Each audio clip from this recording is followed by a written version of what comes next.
Y vamos a enfocarnos rápidamente en una división básica de la literatura rabínica. Dos categorías. Está la legal y la no legal. La no legal, como pueden apreciar, es la que se llama Haggadah, que significa narrativas, historias, alegorías, tipologías, folclore. Esto es lo no legal. Esto es Haggadah. Y se llama o se identifica como Midrash Haggadah. Midrash significa la investigación, la interpretación. Entonces, el Haggadah es la interpretación no legal a través de explicaciones alegóricas, tipológicas, folclóricas, pero no de contexto legal. Y el otro material es halágico o es la halajá, que literalmente se puede traducir para que comprendamos lo legal, la manera de poner en práctica los mandamientos. Halajá es la puesta en práctica de los mandamientos. Haggadah es la explicación general del texto bíblico. Vamos a enfocarnos en el aspecto legal, en la halajá. Tenemos lo más antiguo, que es la Mishnah, como pueden ver en pantalla, compilada en el siglo III, pero incluye enseñanzas aproximadamente del siglo I antes de la era común hasta el siglo III de la era común, pero fue compilada en el siglo III. Tanto la Mishnah como la Tosefta fueron realizadas en el mismo periodo aproximadamente. Mishnah, no les puse en pantalla, disculpen. Mishnah significa repetición, Tosefta significa suplemento. ¿Por qué? Porque mientras la Mishnah compila enseñanzas repetidas por maestros desde el siglo I al III, Tosefta viene a complementar o a suplementar lo que no, o enseñanzas que no se registraron en la Mishnah. Ambas conservan el material, digamos, rabínico más antiguo. Mishnah, Tosefta, repetición y suplemento. Veamos la estructura rápidamente de la Mishnah y la Tosefta. Son, vamos a decir, muy similares en su estructura, no en el contenido, sino en la estructura. Primeramente se dividen en 6 temas, como pueden ver. Los temas son semillas, celebraciones, la cuestión de las mujeres, daños y prejuicios, santidades y purificación. Imagino que ustedes comprenderán lo que significa o lo que se deduce de estos términos. Se subdivide luego en tratados. Lo pueden ver en un color rojo vino. Por ejemplo, el tema de las semillas se subdivide en o se compone por 11 tratados. Luego las celebraciones se componen de 12 tratados y así sucesivamente. En términos tradicionales, la Mishnah, como he dicho más de una ocasión, fue compuesta a inicios del siglo III, según la tradición rabínica, por Yehudá Hanasí, y esto fue basado en Mishnayot anteriores, o sea, en una edición que le precedía, según algunos, iniciadas por Akiva, y otras dice que fue continuado por Meir. Como quiera que sea el caso, lo importante es que tomen noción de esto. Mishnah, Tosefta son esencialmente 6 órdenes, 6 temas principales que se subdividen luego en diferentes tratados. Entonces, ¿qué es el Talmud? En este caso hay 2 Talmud. En hebreo el plural es Talmudim. El Talmud es básicamente el comentario de la Mishnah o los comentarios, las explicaciones del texto de la Mishnah. Usted se preguntará, ¿y por qué hay 2 Talmudim? Uno de Jerusalén se le llama y otro de Babilonia. Simplemente porque uno fue realizado en la tierra de Israel y otro fue realizado en Babilonia. En otras palabras, el texto de la Mishnah viajó de la tierra de Israel hasta Babilonia y allí, en los centros rabínicos de Babilonia, se explicó la Mishnah. Estas explicaciones y comentarios fueron registrados, como usted puede ver, aproximadamente en los años 500 y se le llamó la compilación el Talmud de Babilonia, pues los comentarios, las explicaciones de la Mishnah realizadas en Jerusalén se les llamó el Talmud de Jerusalén, no porque haya sido realizada en Jerusalén, sino porque fue realizado en la tierra de Israel. Como pueden ver, la de Jerusalén fue más temprana, la compilación terminó en el siglo IV y la de Babilonia en el siglo V, aunque debo resaltar que las ediciones o reediciones continuaron. O sea, lo que hoy existe como Talmud de Babilonia no es exactamente igual a lo que se editó en el siglo V. Lo vamos a ver a continuación, sino que el texto fue revisado una y otra vez. Entonces, una diferencia mayor de ambos Talmudim es la siguiente. Por ejemplo, aunque el objetivo de ambos Talmudim era comentar los tratados que comparto en pantalla, comentar los tratados de la Mishnah, esto no significa que ambos Talmudim comentaron todos los tratados de la Mishnah.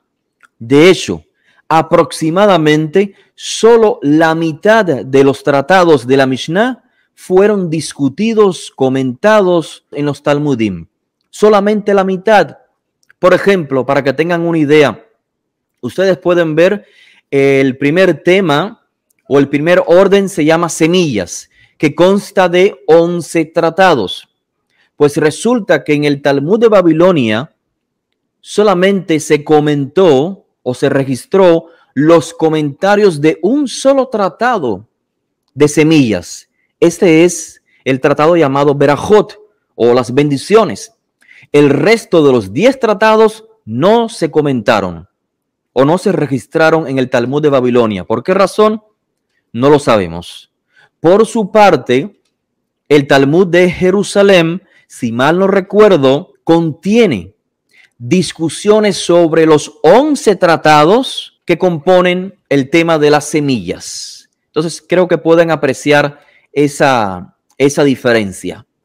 Otra diferencia esencial o importante es que según los expertos, el Talmud de Jerusalén sí hace cita de la Tosefta, de las tradiciones que complementaron lo que faltó registrar en la Mishnah, mientras que al parecer el Talmud de Babilonia ignora Tosefta.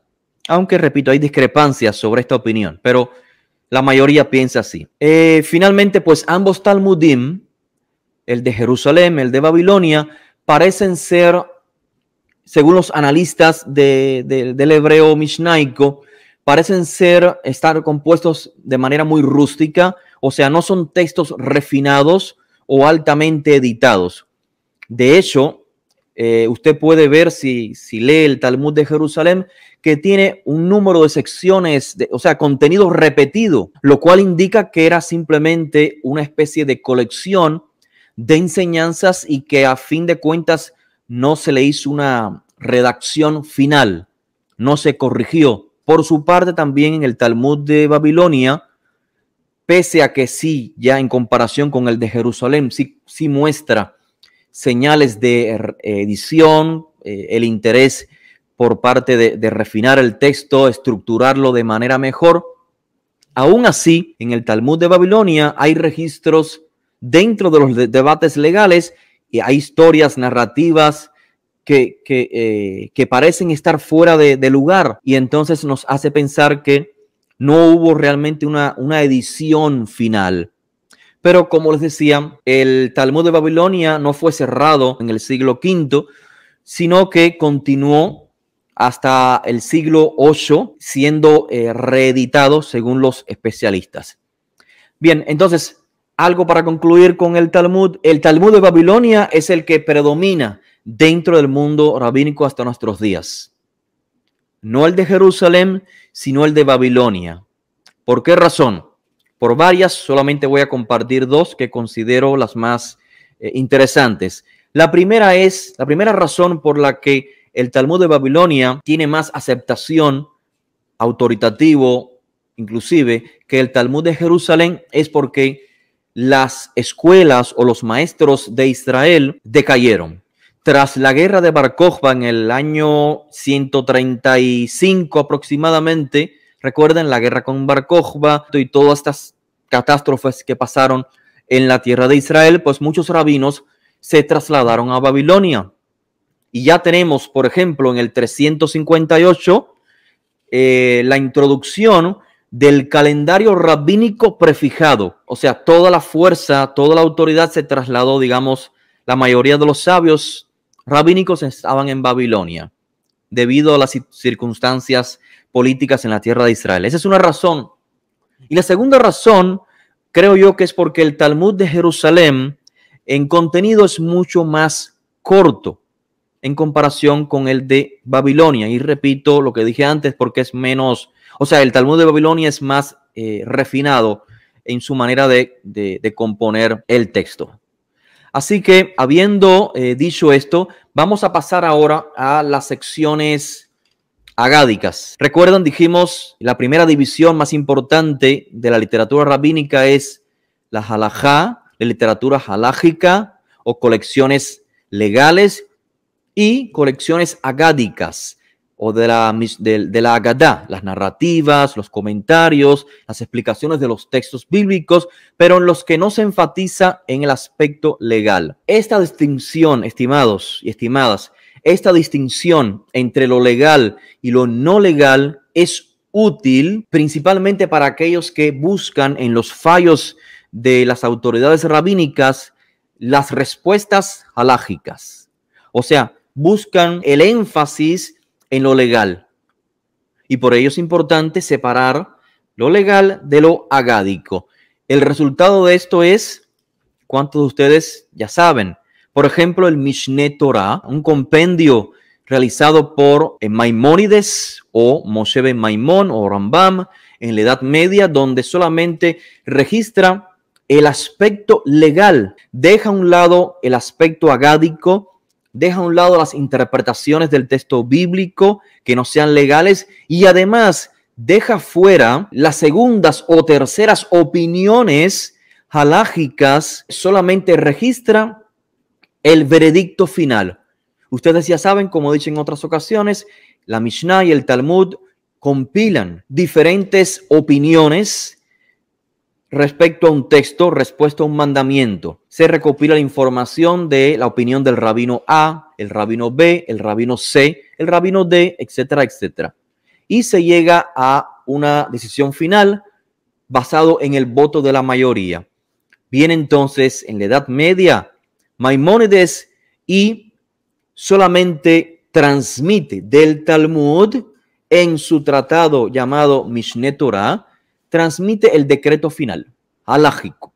No toma en consideración, repito, las opiniones B, C, D, ni las explicaciones agádicas o las interpretaciones alegóricas del texto de la Torah. Todo esto va tomando lugar ya acercándonos, digamos, al siglo octavo, noveno, de hecho, con los llamados Rishonim, con los que vinieron después de la composición del Talmud, con los líderes rabínicos que vinieron post la era talmúdica, donde hicieron la separación de lo legal y lo agádico.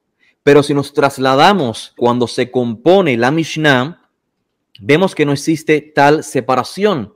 La Mishnah incorpora en ella misma tanto Agadá como Halajá, tanto las interpretaciones legales, cómo aplicar los mandamientos, como anécdotas, alegorías, interpretaciones de los textos de la Torá, folclore. Vamos a comenzar con el Midrash Halajá. Comentarios legales. Toda la literatura rabínica que se le puede denominar como Midrash Halajá traen tradiciones, enseñanzas desde el siglo II al III. Por supuesto, todos estos textos fueron editados mucho después. Existían, vamos a decir, originalmente existía un compendio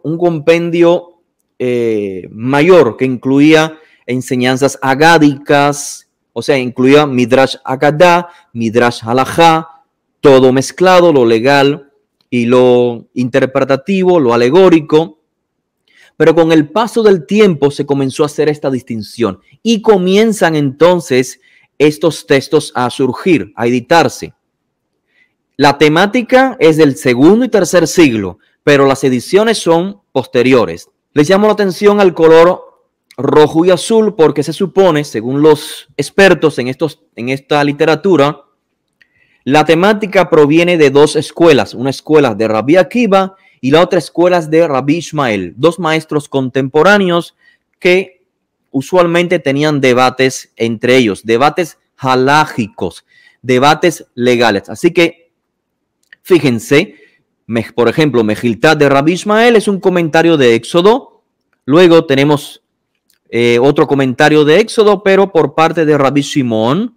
Y así tenemos también Sifrá, Sifré, y luego sobre números, Deuteronomio. Es decir, básicamente son comentarios de la Torá, del Pentateuco, pero de contexto halágico. Específicamente de los mandamientos, para que se entienda. Cómo aplicar los mandamientos registrados en estos libros. Éxodo, Levítico, Números, Deuteronomio. Pasemos entonces a la segunda división. Ya no es Midrash halajá, ya no es Midrash comentarios halágicos o legales, sino comentarios no legales. Estos fueron compuestos o recopilados en el siglo V, pero repito, conservan tradiciones tempranas. Y como pueden ver, son comentarios tanto de la Torá como de Lamentaciones, sobre las festividades del pueblo de Israel, Génesis, el libro de Salmos, el libro de Proverbios, pero todos estos son simplemente explicaciones alegóricas donde incluye inclusive folclore, enseñanzas espirituales y demás. Esa es básicamente la idea del Midrash Agadá. Hay otras colecciones que también son consideradas como importantes, pero ya estas, como pueden ver, fueron editadas después del siglo XII. Y entre ellas tenemos la más destacada, el Midrash Hagadol, que es una larga colección de diferentes Midrashim sobre los 5 libros de la Torá y las 5 Megilot, o sea, Cantar de los Cantares, Ruth, Lamentaciones, Eclesiastés, el libro de Esther. Y tenemos otros que tienen ese mismo propósito. Todos son Midrashim agádicos.